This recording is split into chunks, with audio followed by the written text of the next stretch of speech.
Buonasera, mi chiamo Lorenzo Poli, di lavoro faccio l'imprenditore e gestisco una cartiera.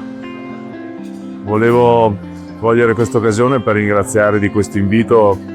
per essere stato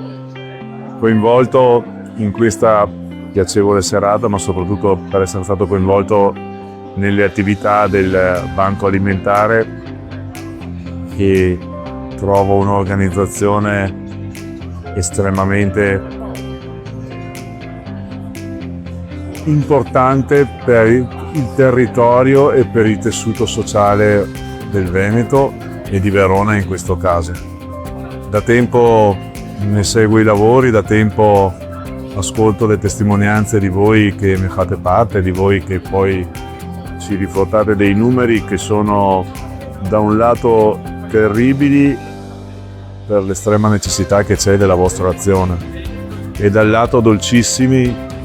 per l'azione che voi poi fate su questo territorio. Per cui non posso che ringraziare voi e che ringraziare non solo dell'invito ma anche della vostra attività e di quanto contribuite ad assistere chi poi ha bisogno e chi conta su di voi per dare un senso migliore alla propria vita. E non posso che testimoniare il piacere ogni volta che si può, ogni volta che c'è bisogno di collaborare con voi e di darvi una mano nello svolgere il vostro operato.